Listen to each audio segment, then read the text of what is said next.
అందరికీ good morning. ఈరోజైతే Sunday కదా, నాన్ వెజ్ లేదని ఫీల్ అవ్వకుండా నేనైతే వంకాయలతోటి బిర్యానీ చేయబోతున్నానండి. ఈరోజు ఏందక్క వంగతో ఏందక్క బిర్యానీ అంటారేమో, లేదండి సూపర్ టేస్టీగా ఉంటుంది.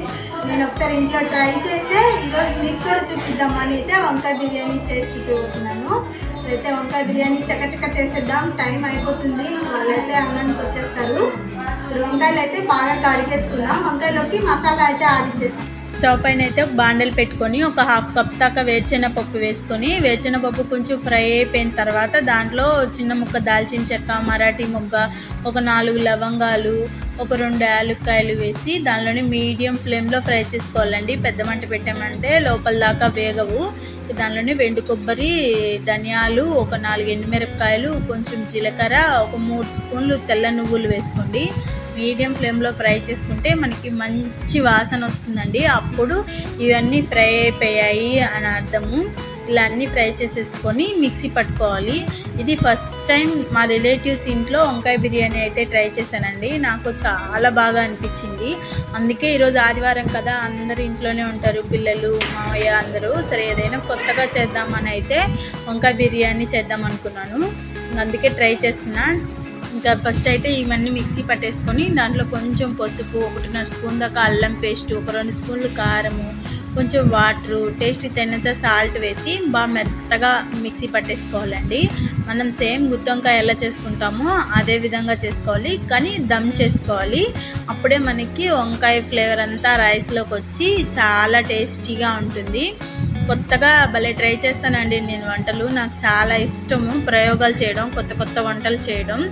అలాగే ఈ వంకాయ బిర్యానీ కూడా ఈరోజు అయితే చేస్తున్నాను. ఇంకా వంకాయలను అయితే బాగా కడిగేసుకొని ఇంకా పొడుగు కొమ్ముని కట్ చేసేసి మధ్యలోకి 4 భాగాలుగా కట్ చేసుకొని, మనం గుత్తి వంకాయకి ఎలా కట్ చేసుకుంటామో అలాగే కట్ చేసుకొని మధ్యలోకి వంకాయకి బాగా పట్టేటట్టుగా బాగా మసాలాలు పెట్టేసుకోవాలి వంకాయలన్నిటికీ. నేనైతే ఇంకా అన్ని వంకాయలకి మసాలా పెట్టేసుకొని ఇంకా వెంటనే అయితే రైస్ పెట్టేయాలండి. చాలా టైం అయిపోయింది. మావయ్య అయితే త్వరగా కానీ తినేసి క్రికెట్కి వెళ్ళాలి అని అంటూ ఉన్నాడు. ఇంకా నేను గబగబా చేయడంలో ఈ వీడియో ఎలా వస్తుంది అనుకున్నాను. చాలా బాగా వచ్చింది అయితే టేస్ట్. ఇలా వంకాయలకి అన్నీ పెట్టేసుకొని స్టవ్ పైన అయితే ఎసురు పెట్టేసుకుందాం అన్నానికి. దానికోసం అయితే నీళ్ళు పెట్టుకొని బిర్యానీ ఆకు, దాల్చిన చెక్క, లవంగాలు, యాలకులు, కొంచెం రాతి పువ్వు, 1.5 స్పూన్ దాకా అల్లం పేస్టు, కొంచెం కొత్తిమీర, సన్నగా మధ్యలోకి చీల్చుకున్న పచ్చిమిర్చి, కొంచెం పుదీనా, అలాగే ఫ్రైడ్ ఆనియన్స్ కొన్ని వేసుకొని అన్నంకి టేస్ట్ తగినంత ఉప్పు వేసి ఒకసారి బాగా కలిపి అది పక్కన పొయ్యి మీద పెట్టేసుకొని ఇంకొక పొయ్యి మీద అయితే స్టవ్ పైన బాండలు పెట్టుకొని కొంచెం నూనె, నెయ్యి వేసుకొని 2 కాగిన తర్వాత ఆనియన్స్, పచ్చిమిర్చి వేసి ఆనియన్స్ బాగా పింక్ కలర్ వచ్చేంత వరకు ఫ్రై చేసుకోండి. చాలా టేస్టీగా ఉంటుంది. ఆనియన్స్ బాగా కలర్ వచ్చేంత వరకు ఫ్రై చేసేసుకొని ఇంకా మనం మసాలా పెట్టుకున్న ఈ వంకాయలన్నీ ఒకదాని తర్వాత ఒకటి బాండలు మొత్తం పట్టేటట్టు వేసేసుకోండి. మీరు వంకాయ బిర్యానీ చేసుకోవాలనుకుంటే ముందుగానే అంగడికి వెళ్ళి వంకాయల్ని కొద్దిగా చిన్న సైజులో ఉండేటట్టుగా తీసుకోండి. పెద్ద సైజు తీసుకున్నామంటే మనకి వంకాయ బిర్యానీలో వాటర్ ఎక్కువ వేయం కాబట్టి ఉడకవండి లోపల. చిన్నటివి అయితే ఆయిల్కైనా బాగా మగ్గిపోతాయి. ఇలా వంకాయలన్నీ వేసుకొని పైన మసాలా వేసి మూత పెట్టి ఒక 5 నిమిషాలు ఒక సైడ్ మగ్గించుకొని ఇంకొక సైడ్కి అయితే నిదానంగా తిప్పుకోండి. మనం గెంటి పెట్టి ఇలా తిప్పేసామంటే వంకాయలన్నీ చితికిపోతాయి. నిదానంగా ఒక సైడ్కి తిప్పేసుకొని మళ్ళీ ఒకసారి మూత పెట్టి ఒక 5 నిమిషాలు ఇంకొక సైడ్ మగ్గిన తర్వాత మళ్ళీ తీసి దాంట్లో ఒక హాఫ్ కప్పు దాకా పెరుగు వేసుకోండి. పెరుగు వేసుకుంటే మనకి ఆ ఘాటు, ఆ గ్రేవీ అనేది చాలా బాగుంటుంది అన్నంలో కలుపుకునేదానికి. ఇంకొక సైడ్కి తిప్పేసుకొని ఇంక ఇప్పుడైతే పెరుగు వేసుకున్నానండి. పెరుగు వేసేటప్పుడు స్పూన్తో ఒకసారి బాగా కలిపేసేయండి. మనం చికెన్ బిర్యానీకి, వంకాయ బిర్యానీకి టేస్ట్ ఏమాత్రం తీసుకోదండి. వంకాయ బిర్యానీ కూడా అంతే బాగుంటుంది. మా సండే స్పెషల్ మీకు కూడా చూపిద్దామని అయితే ఈ వీడియో తీశాను. మా సండే స్పెషల్ మీకు నచ్చితే ఖచ్చితంగా లైక్ చేయండి, సబ్స్క్రైబ్ చేయండి. ఇలా అయితే వంకాయలన్నీ ఒక పొయ్యి మీదకి మార్చేసుకొని ఇంకొక పొయ్యి మీద ముందే మనం ఎసురు పెట్టుకున్నాం కదా, ఎసురు కూడా బాగా మరిగిపోయాయి. ఇప్పుడైతే మనం కడిగి నానబెట్టుకున్న బాస్మతి రైస్ని వేసేసి బాగా ఒక 80% దాకా ఉడకాలండి. చూడండి పక్కనైతే వంకాయలు సిమ్లో ఉడుకుతూ ఉన్నాయి. ఇంక ఈ పాటికి అన్నం కూడా ఉడికిపోయింది. ఇంక ఈ అన్నాన్ని వడకట్టి వంకాయల్లోకి అయితే వేసేసుకుందాం. చూడండి వంకాయలంతా బాగా మగ్గిపోయి ఆయిల్ కూడా బయట వచ్చేసింది.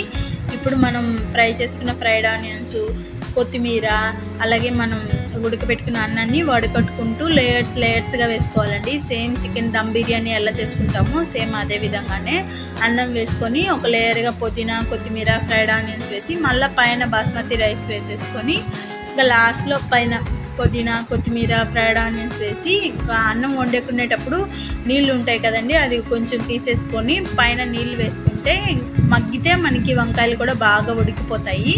ఇలా మూత పెట్టి పైన బరువు పెట్టేసి ఒక 25 నిమిషాల నుంచి 30 నిమిషాలు దమ్ చేసుకున్నామంటే మనకి ఈజీగా టేస్టీగా వంకాయ బిర్యానీ రెడీ. మా సండే స్పెషల్ ఎలా ఉందండి? మీకు కూడా నచ్చిందా? నచ్చితే ఖచ్చితంగా లైక్ చేయండి, సబ్స్క్రైబ్ చేయండి. చాలామంది వీడియోలు చూస్తున్నారు కానీ లైక్ చేయడం లేదు, అలాగే సబ్స్క్రైబ్ కూడా చేయడం లేదు. ప్లీజ్ సబ్స్క్రైబ్ చేయండి, లైక్ చేయండి. మా వంకాయ బిర్యానీ మీకు కూడా నచ్చుతుంది. చాలా టేస్టీగా చాలా ఫ్లేవర్ఫుల్గా వచ్చిందండి. మా ఇంట్లో వాళ్ళందరికీ చాలా బాగా నచ్చింది. పొడి పొల్లాడుతూ వంకాయ బిర్యానీ, ఆ రైసు కొంచెం ఆ గ్రేవీతో తింటే ఉండిందండి సూపర్ అంటే సూపర్. చూడండి ఎంత ఎమ్మీగా ఉందో వంకాయ బిర్యానీ చూసేదానికే. వంకాయ బిర్యానీ రెడీ. సూపర్ టేస్టీగా ఉందండి. అన్నం అయితే పొడి పొల్లాడుతూ వంకాయగా టేస్ట్ అయితే అదిరిపోయింది. వంకాయ అలా తినేయాలనిపించింది కానీ నోరు కాలుతుంది, కొంచెం వెయిట్ చేసి తినాలి. ఇప్పుడైతే టేస్ట్ చేసి చెప్తాను. వెనకాలంతా సౌండ్ అండి, అందుకే నేను మళ్ళీ వాయిస్ చెప్పాల్సి వస్తుంది. ఇది డైరెక్ట్ వాయిస్ పెట్టకుండా. చాలా పొడి పొల్లాడుతూ సూపర్ టేస్టీగా వచ్చిందండి. మీరు ట్రై చేసి మీకు ఎలా వచ్చిందో కామెంట్ చేయండి. బాయ్.